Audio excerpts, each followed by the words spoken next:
और दोस्तों कैसे हो। तो आज हम जो करेंगे वो करेंगे डीएसएसबी का पेपर प्रीवियस ईयर, क्योंकि हमारी डीएसएसबी की वैकेंसीज तो अपडेट भी आ चुकी है। और जहाँ तक है एलडीसी की प्लस में आपकी 10 4 की वैकेंसीज और अपडेट होंगी।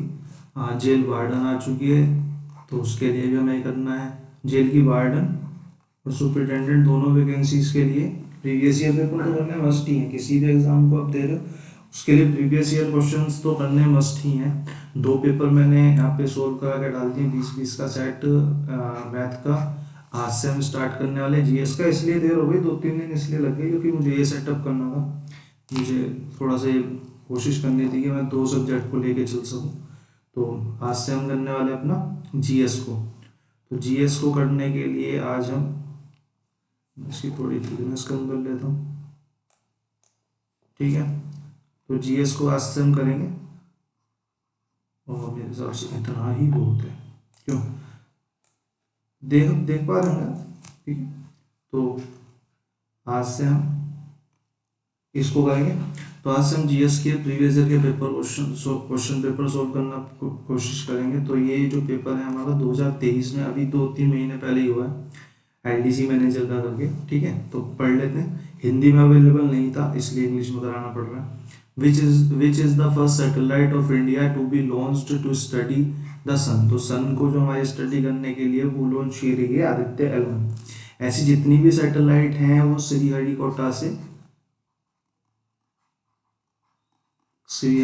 से आंध्र प्रदेश से लॉन्च करी जाती है, ठीक है। सतीश धवन अंतरिक्ष केंद्र से, ठीक है। ये आंध्र प्रदेश के एक द्वीप पे ये लॉन्चिंग पैड है हमारा, ठीक है। और इसके अलावा एक हमारा मिशन है Venus mission, Venus orbiter mission, ठीक है। ये वीनस को ऑर्बिट करने के लिए भेजा जाएगा।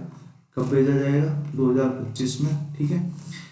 और इसके अलावा जो हमारा इंटरप्लैनेटरी जो मिशंस हैं उनमें आता है एक, हमने भेजा मॉम यानी कि मार्स ऑर्बिटर मिशन, ठीक है। मैं लिख देता हूँ मार्स ऑर्बिटर मिशन। और ये हमने भेजा था 2013 में। और ये ऑर्बिट कर रहा है 2014 से। 2013 को लॉन्च हुआ था, 2014 से ऑर्बिट कर रहा है, ठीक है। हमने एक और मार्स पे मिशन भेजा था यानी कि मार्स ऑर्बिटर मिशन 2। ये हमने भेजा था 2000, सॉरी, ये हम भेजेंगे आगे इन फ्यूचर, भेजेंगे 2026 में, ठीक है। तो अगले क्वेश्चन की तरफ चलते हैं। अगला कोई ऐसा क्वेश्चन आएगा तो उसमें चंद्रयान को डिस्कस कर लेंगे, चंद्रयान को, ठीक है। हमारे चंद्रयान 3 हो चुके हैं, वैसे आपको पता ही होगा। तो अगले क्वेश्चन की तरफ को चलते हैं। अगला क्वेश्चन क्या कहता है हमारा? अगला क्वेश्चन हमारा है आरबीआई पे, ठीक है। Which of the following institution is also known as banker of all banks. बैंकों का बैंक, तो हिंदी में पढ़ रहे हैं उनके लिए बैंकों का बैंक किस बैंक को कहा जाता है, ये सवाल में पूछा है। इसका आंसर है हमारा आरबीआई। अब आरबीआई के बारे में थोड़े से फैक्ट और जान लेते हैं, ठीक है। तो आरबीआई की जो स्थापना है वो 1935 में हुई थी, ठीक है, स्थापना। लेकिन अगर आपसे पूछने लग जाए आरबीआई की स्थापना किस, जो अधिनियम आया था वो कौन से साल में आया था, तो आरबीआई की स्थापना का जो अधिनियम था वो 1934 था, ठीक है। 1934 में अधिनियम आया और 1935 में इसकी स्थापना हुई, ठीक है। और अगर बात करें 1935 में तो हम आज़ाद नहीं थे, तो हमारी जो आरबीआई है उसका राष्ट्रीयकरण कब हुआ भाई? राष्ट्रीयकरण हमारा कब हुआ? राष्ट्रीयकरण हमारा हो गया 1949 में, ठीक है। हमको आज़ादी कब मिली थी? 1947 में। हमारे पहले इलेक्शन कब हुए थे? 1951 में, ठीक है। 1947 में हमें आज़ादी मिली और हमने सबसे पहला काम क्या करा? हमें चाहिए पैसा, हमने 1949 में उसका राष्ट्रीयकरण कर दिया। अगर और कोई क्वेश्चन पूछने लग जाए तो अगर मैं गवर्नर की बात कर लेते, तो इनके जो गवर्नर हैं आज के टाइम पे, आरबीआई के जो गवर्नर हैं वो है शक्तिकांत दास, ऐसे शक्तिकांत। मेरे को आदत नहीं है इस पे लिखने की, तो इस वजह से थोड़ी सी गड़बड़ होती है। मैं थिकनेस थोड़ी सी बढ़ा लेता हूँ, ठीक है। शक्तिकांत दास जो है इसके अभी के टाइम पे गवर्नर है, ठीक है।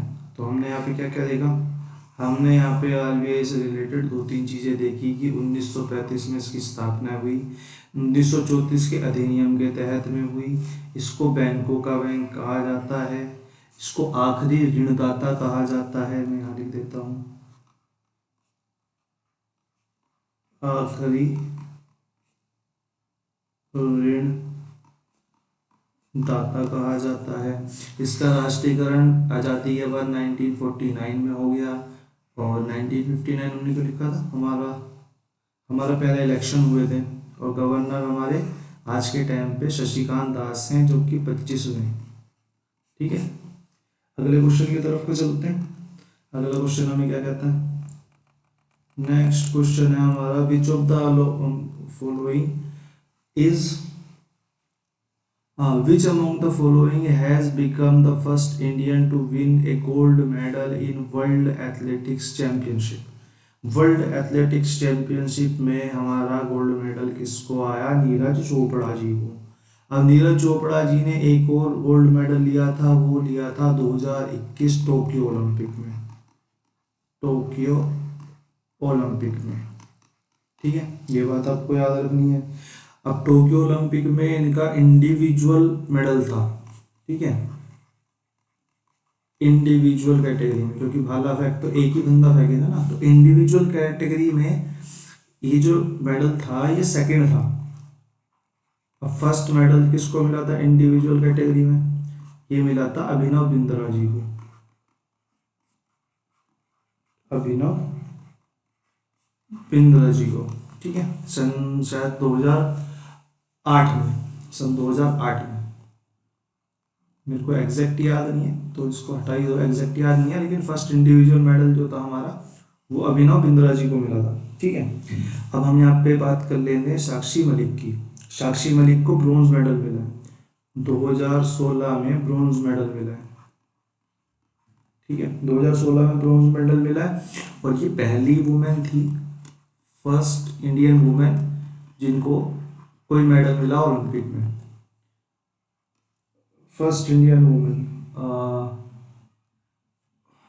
वुमेन थी, ठीक है, रेसलिंग में, first Indian women in wrestling, ठीक, first Indian women in wrestling जिसको ब्रॉन्ज मेडल मिला, ठीक है। उसके बाद हम साइना नेहवाल की बात कर लेते हैं। साइना नेहवाल को 2012 में ब्रॉन्ज मिला था, ठीक है, सन 2012 में ब्रॉन्ज मिला था। अगले क्वेश्चन की तरफ को चलते हैं। अगला क्वेश्चन हमें क्या कह रहा है, फटाफट निपटाएंगे। Dash longitude passes dash longitude passing almost from the middle of the country, country की बात कर रहा है यानी कि इंडिया की बात कर रहा है, ठीक है, क्योंकि कंट्री एक कंट्री की बात करेगा, हम इंडिया में बैठे इसलिए। It is known as standard meridian of India, standard meridian of India, ठीक है, स्टैंडर्ड मेरिडियन ऑफ इंडिया। अगर मैं कुछ क्वेश्चंस और देखना चाहूँ तो एक क्वेश्चन बड़ा फेमस होता है डीएसएसबी में, यहाँ पे तो जगह है नहीं, मैं यहाँ पे लिख देता हूँ, ठीक है। ओलंपिक्स को लेके एक दो क्वेश्चन और देख लो, जैसे कि हमारा जो 2020 का ओलंपिक था वो तो टोक्यो में हुआ था, जिसमें नीरज चोपड़ा जी ने भाग लिया था, ठीक है, लेकिन सॉरी 2020 का ओलंपिक जो था वो टोक्यो में हुआ था, लेकिन एक्चुअल में वो 2021 में हुआ था कोरोना पैंडेमिक से की वजह से, ठीक है।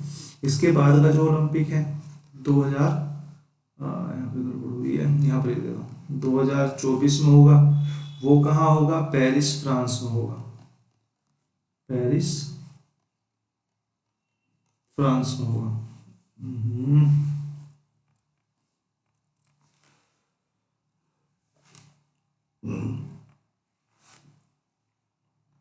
फ्रांस में होगा, ठीक है। पेरिस फ्रांस में होगा। उसके बाद अगर मैं बात करूं एक को और 2028 का ओलंपिक जिसको अनाउंस कर दिया इन्होंने, वो होगा लॉस एंजल्स में, यूएस में। ठीक है, पता नहीं कहाँ से पन्ना पकड़ में,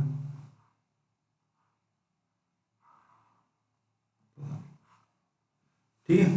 तो मैं ये लॉस एंजल्स में होगा, यूएस में। ठीक है, ये हमारा थर्ड 2028 तक के ओलंपिक्स की कर दिया उन्होंने डेट अनाउंस, तो ये हमारे हो गए। अब आगे चलते हैं, चलो अगले क्वेश्चन की तरफ चलते हैं, इससे ज़्यादा की ज़रूरत नहीं है। तो हमारी जो स्टैंडर्ड मेरिडियन लाइन है इंडिया की, वो है 8230 ईस्ट। ठीक है, ये ईस्ट याद रखना। ठीक है, और ये पड़ता कहाँ है एक्चुअल में, ये पड़ता है हमारा मिर्ज़ापुर में, मिर्ज़ापुर उत्तर प्रदेश, इलाहाबाद के पास ही जगह पड़ती है। ठीक है, और जो मेरिडियन वो है, स्टैंडर्ड मेरिडियन है, वो हमारी स्टैंडर्ड मेरिडियन लाइन की, स्टैंडर्ड मेरिडियन हमारी लागू हुई थी 1884 में। ठीक है, ये भी क्वेश्चन आ जाता है। ठीक है, ग्रीनविच लाइन बोलते हैं इसे हिंदी में, ग्रीनविच समय रेखा। इसकी शुरुआत हुई थी 1849। ठीक है, और हमारा जो ग्रीनविच टाइम से हम कितना आगे चलते हैं, हम चलते हैं 5 घंटा 30 मिनट आगे। ग्रीनविच समय रेखा से हम 5 घंटे 30 मिनट आगे। ठीक है, इसमें इससे ज़्यादा तो कोई ज़रूरत है नहीं। ठीक है, ये याद रखना, ये क्वेश्चन बन जाता है, बहुत बार बना है, बहुत बार आता है कि ये एक्चुअल में मिर्ज़ापुर उत्तर प्रदेश से होकर गुजरती है, और ये जो जगह है वो इलाहाबाद के पास है। इलाहाबाद भी आ सकता है क्वेश्चन में, इलाहाबाद। ठीक है, अगले क्वेश्चन की तरफ चलते हैं। अगला क्वेश्चन हमारा है 5वां नंबर। 5वां नंबर क्या कहता है, which in which of the following year was the Champaran Satyagraha start. भैया जी देखो, हमारे गांधी जी आए, हमारे गांधी जी ने सबसे पहले करा चंपारण, तो हमारे गांधी जी ने सबसे पहले करा चंपारण। फिर वो पहुंच गए अगले साल ही खेड़ा में, उन्होंने खेड़ा में खेड़ा वगैरह कर दिया। ठीक है, उसके ठीक बाद उन्होंने क्या काम करा, 18 के बाद वो उनका चैन नहीं पड़ा, उन्होंने 1919 में कर दिया खिलाफत आंदोलन का सहयोग। एक्चुअली में खिलाफत आंदोलन गांधी जी ने नहीं करा था, लेकिन इन्होंने खिलाफत आंदोलन का सहयोग करा था 1919 में। ठीक है, खिलाफत आंदोलन क्यों हुआ था, खिलाफत आंदोलन भारत के मुसलमानों ने सपोर्ट में किया था, उनके नाम भूल रहा हूँ मैं, सऊदी अरब के शेख वगैरह हटा दिए थे उन्होंने। चलो ये तो बाद में देख लेंगे। ठीक है ना, उन्होंने खिलाफत आंदोलन का सहयोग करा। ठीक है, उसके बाद उन्होंने क्या काम करा, उसके बाद उन्होंने 1920 में असहयोग आंदोलन छेड़ दिया, नॉन कॉरपोरेशन मूवमेंट, असहयोग आंदोलन,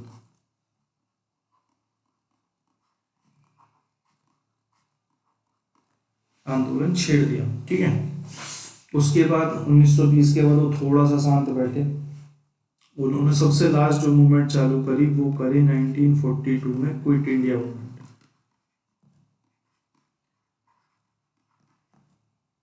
क्विट इंडिया,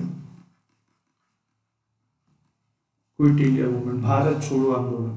ठीक है,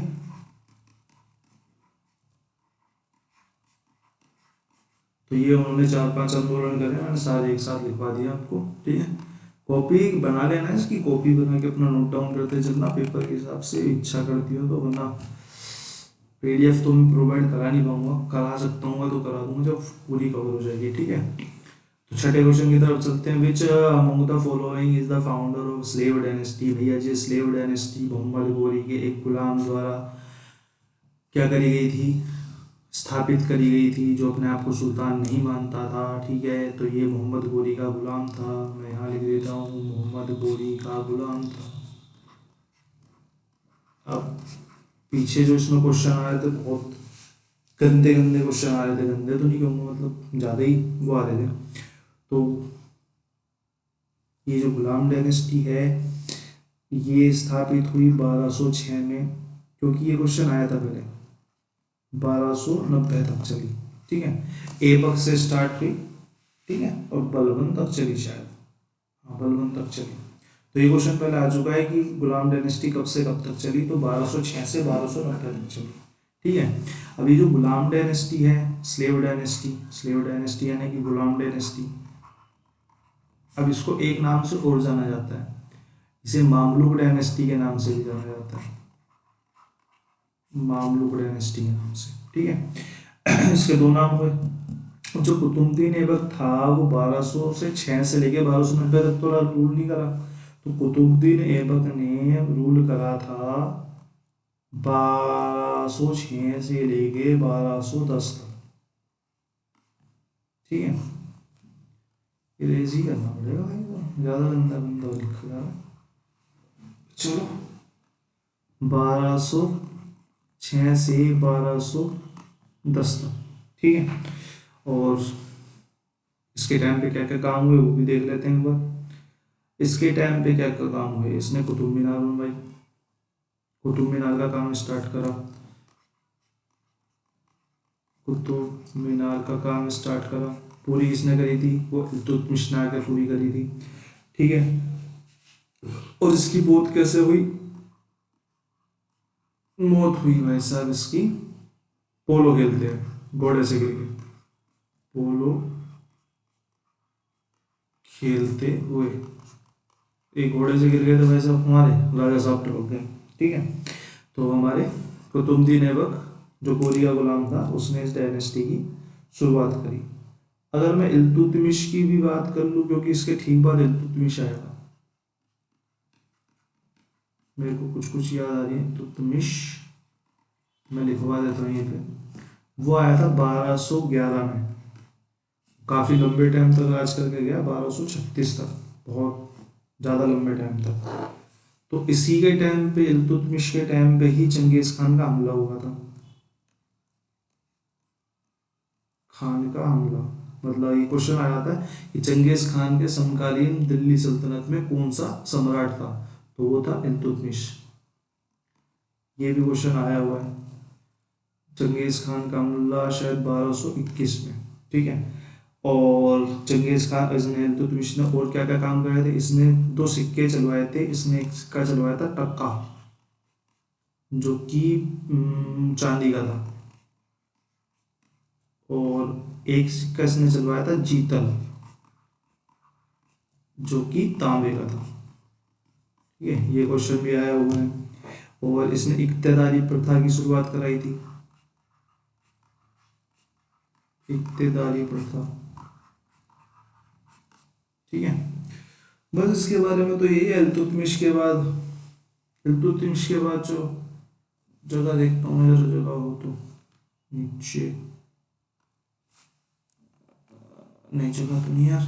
चलो एक छोटी सी चीज और लिख लो, इल्तुतमिश के बाद इसकी बेटी आई थी रजिया सुल्तान, रजिया सुल्तान पहली और आखिरी एकमात्र मुस्लिम लीडर। ठीक है, अगले क्वेश्चन की तरफ को चलते हैं। Bardo Chham folk dance is mainly associated with which of the following state. आपको ये पूरी तरीके से याद करने पड़ेंगे, कोई पीडीएफ ले लीजिए, वरना मेरे पास समय लगेगा तो मैं एक बार इनको कंपाइल करके देख लूँगा, कंपाइल करके आपको प्रोवाइड करा दूंगा। ठीक है, अगले क्वेश्चन की तरफ को चलते हैं। हम यहाँ पे दो तीन तरह के क्वेश्चन नहीं लेंगे जो कि प्योरली स्टैटिक है, फोक डांस वगैरह हुए। ठीक है, क्लासिकल डांस देख लेंगे, फोक डांस में बहुत चीज़ आ जाती है। ठीक है, और प्योरली करंट अफेयर है। हम इन दो तरह के क्वेश्चंस को छोड़ के बाकी सब क्वेश्चंस करेंगे, हमारा मैक्सिमम पोर्शन उन्हीं में कंप्लीट हो जाएगा। ठीक है, अगले क्वेश्चन की तरफ को चलते हैं। अगला क्वेश्चन हमारा क्या कहता है, which among the following is the nearest galaxy of Milky Way. थोड़ा सा ऊपर कर लेते हैं, तो नियरेस्ट गैलेक्सी है हमारी एंड्रोमेडा, एंड्रोमेडा गैलेक्सी। ठीक है, अगर मैं बात करूं ब्लैक होल कौन सा होगा, ब्लैक होल नियर वैसे आया नहीं है लेकिन आ सकता है, गिया BHI, ग्याग BH1 ये हमारा ब्लैक होल है, ठीक है, जो नियरेस्ट है, जो ब्लैक होल हमारे नियरेस्ट है, ये बहुत दूर है नियरेस्ट में भी, कई 100 प्रकाश वर्ष दूरी है इसकी, ठीक है। और हमारी जो क्या है नियरेस्ट सन और स्टार की बात में करूँ, नियरेस्ट सन या फिर स्टार कौन सा है, वो है हमारी प्रोक्सिमा सेंचुरी,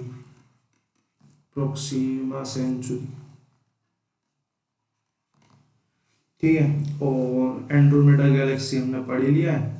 उसके बाद हम अगले क्वेश्चन की तरफ को चलते हैं। अगला क्वेश्चन हमारा क्या कहता है, अगला क्वेश्चन हमारा कहेगा कि हमको बुला लो, हमको डेट दो जरा, हम उड़ने के लिए तैयार हैं। तो हमारा अगला क्वेश्चन हमसे क्या कह दिया है, which of the following is the name of the rover of चंद्रयान-3 लॉन्च्ड बाय इसरो रिसेंटली। लो अभी पहले क्वेश्चन में हमने क्या पढ़ा, आदित्य L1 के बारे में, L1 के बारे में जो रिसेंटली लॉन्च हुआ। उसके बाद हमने पढ़ा वीनस जो 2026 में लॉन्च होगा। उसके बाद हमने मोम 1 पढ़ी और मोम 2 पढ़ी, ठीक है। उसके बाद हमारा एक ही बचता था, वो तो चंद्रयान 3। चंद्रयान 3 के बारे में पढ़ लेते हैं। चंद्रयान 3 हमारा क्या कहता है, चंद्रयान 3 हमारा रिसेंट में लॉन्च हुआ है। उसको मैं ज़रा मिटा देता हूँ, इसको मुझे मिटाने के लिए ज़रा थोड़ा समय दीजिए। ये ऐसे करके मिट गया, ऐसे करके मिट गया। अब चंद्रयान 3 जो है हमारा वो लॉन्च हो गया, उसके रोवर की बात कर रहे हैं। रोवर हमारा प्रज्ञान है, ठीक है। अब इसमें एक क्वेश्चन और बनता है कि इसका लैंडर कौन सा है, तो लैंडर हमारा विक्रम है। अब इसमें एक और मजे की बात है कि लैंडर हमारा ये है, रोवर हमारा ये है, यही सेम लैंडर और रोवर के नाम थे हमारे चंद्रयान 3 में, सॉरी चंद्रयान 2 में भी सेम ही नाम थे। लैंडर विक्रम था, रोवर हमारा प्रज्ञान था, ठीक है। अब अगर इसकी बात करूं तो ये कहाँ से छोड़ा गया, जैसे कि आदित्य L1 को हमारा सतीश धवन से छोड़ा गया था, सतीश धवन अंतरिक्ष केंद्र से छोड़ा गया था, ठीक है। और इसी तरीके से ये भी सेम यहीं पे छोड़ा गया है। अब ये हमारा पहला मिशन है जिसने सॉफ्ट लैंडिंग करी है।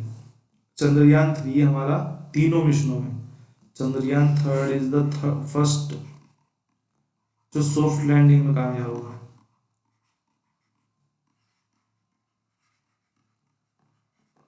और सॉफ्ट लैंडिंग में जो कामयाब हुए हैं, हम उन देशों की लिस्ट में 4th होते हैं, ठीक है। इस तरीके से हमारा जो नाम है वो चौथा है, चाइना के बाद हम चौथे बात है इस पे, ठीक है। अगले क्वेश्चन की तरफ को चलते हैं।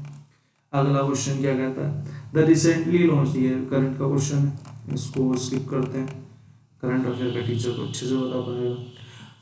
अब अगले क्वेश्चन की तरफ को चलते हैं भैया, विच of the following is not a classical dance. अब इसके बारे में आपको पता होना चाहिए कि हमारे यहाँ पे टोटल कुल मिला के 8 क्लासिकल डांस है, ठीक है।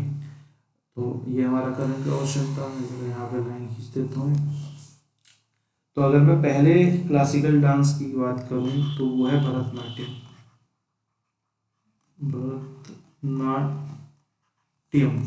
ठीक है।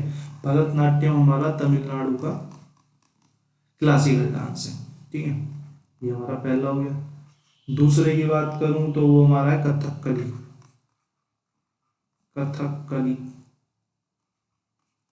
आदि अंग्रेजी आदि हिंदी, यही हमारा स्टाइल है। हम इंग्लिश में पढ़ाते हैं, इंग्लिश में। तो ये हमारा केरला का क्लासिकल डांस है, ठीक है। अगर मैं तीसरे की बात करूं, तीसरे को मैं लिख देता हूं तो वो कथक हो जाएगा खाली। भाई कथकली कहाँ का, केरला का, तो कथक कहाँ का, वो उत्तर प्रदेश का।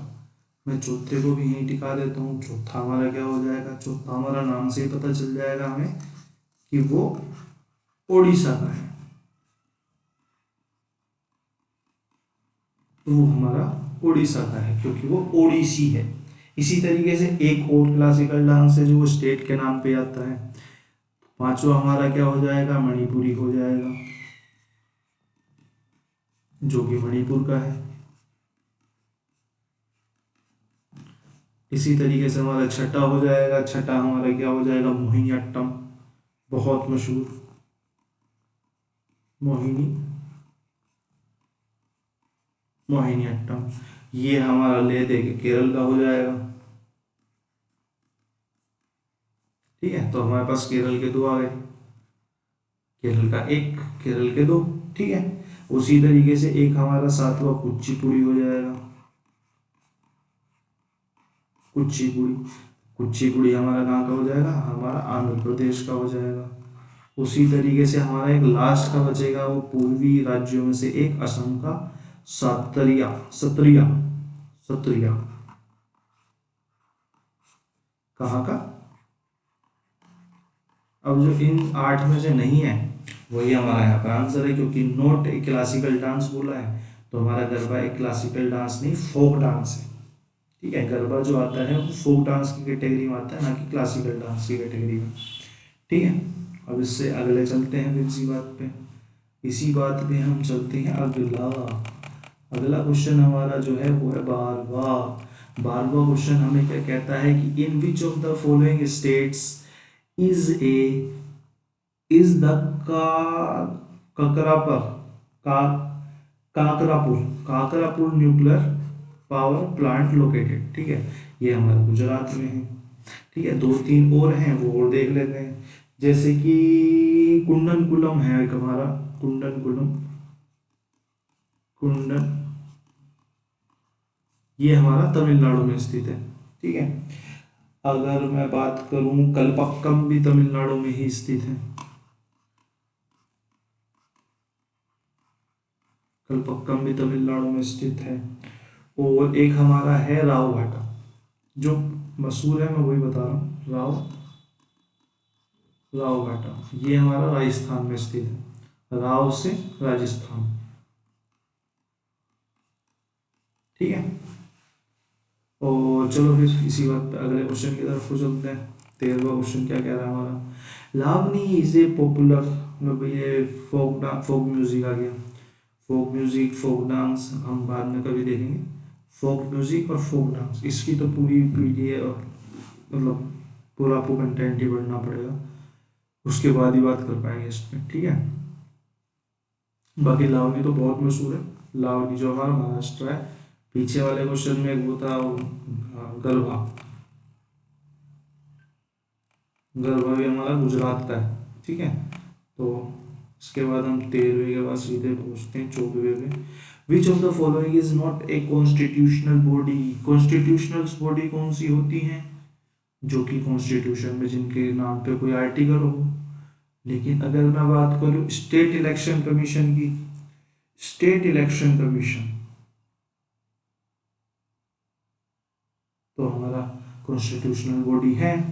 एनजीटी हमारी कॉन्स्टिट्यूशनल बॉडी नहीं है, क्योंकि इसके बारे में कोई भी आर्टिकल हमारा नहीं दिया हुआ। इलेक्शन कमीशन ऑफ इंडिया के बारे में तो आपको पता होना चाहिए कि आर्टिकल 324 है। ठीक है, और यूपीएससी का आर्टिकल 315 से लेके 323 के बीच में। ठीक है, इसी में स्टेट पब्लिक कमीशन के भी, स्टेट पीएससी 315 से 323 के बीच में स्टेट पीएससी के बारे में बात करी हुई है। स्टेट इलेक्शन कमीशन का आर्टिकल इतना आता नहीं है, तो मेरे को याद भी नहीं है, टू बी ऑनेस्ट। ठीक है, 15वें की तरफ को चलते हैं। 15वां क्वेश्चन हमारा क्या कह रहा है, which among the following nourish nutrients is also known as energy given nutrients. Energy आपको किस न्यूट्रिएंट से मिलती है, कार्बोहाइड्रेट से। प्रोटीन क्या करता है, शरीर निर्माण। ये क्वेश्चन है, कहीं मजाक समझने लग जाओ, शरीर निर्माण। ठीक है, विटामिन ए से क्या होता है, रतुंदी बीमारी। और किसमें सबसे ज्यादा मिलता है, खट्टी चीजों में, खट्टी चीजों में नहीं, ये तो दूध में मिल जाता, दूध में मिल जाता। खट्टी चीजों में तो आपका विटामिन सी मिलता है। ठीक है, हाँ, विटामिन ए आपको दूध में मिल जाएगा। ठीक है, और अगर मैं बात करूं विटामिन के की, तो इसके बारे में खास बात क्या है कि ये रक्त का थक्का जमाने का काम करता है, जमाने में मददगार। मतलब अगर ये कम होगा ददगार। अगर ये काम होगा तो बॉडी में रक्त का थक्का नहीं जमेगा। ठीक है, बस इतने तो इतने हैं। अगले क्वेश्चन की तरफ को चलते हैं। In which of the following year was the first census conducted in independent India. पहला सेंसस इंडिपेंडेंट इंडिया में 1951 में कंडक्ट किया गया। ठीक है, सही बात है, बिल्कुल सही बात है। तो फिर अगली अगर मैं बात करूं कि पहला सेंसस कब कंडक्ट किया गया, बात तो ये भी आएगी ना, पहला सेंसस कब कंडक्ट किया गया।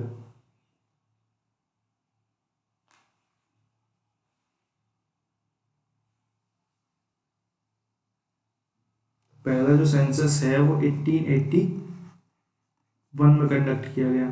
ठीक है, और आज की क्लास 15 क्वेश्चंस तक ही रखते हैं।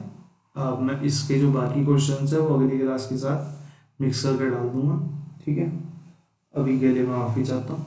और आप सब्सक्राइब कर लो। डेली लगभग हफ्ते में 5 क्लासें तो आएंगी ही आएंगी, 20-20 क्वेश्चन की, 20-20 क्वेश्चंस की 5 क्लासें तो आएंगी ही आएंगी जीएस की। और लगभग मेरे हिसाब से 5 ही क्लास आएंगी आपके मैथ के पेपर सॉल्व की। ये लगभग होंगी 40 क्वेश्चन की। फटाफट फटाफट निपटाते चलेंगे। आपका अगर मार्च में पेपर होता है तो मैं मार्च तक कोशिश करूँगा लगभग लगभग 100 सेट तो करा दूँ। नहीं तो कम से कम 50 से 60 तो मैं निपटा के चलूँगा। 40 क्वेश्चन के 50 से 60 सेट। ठीक है, बाकी कल मिलते हैं। ठीक है, ये क्लास में अपलोड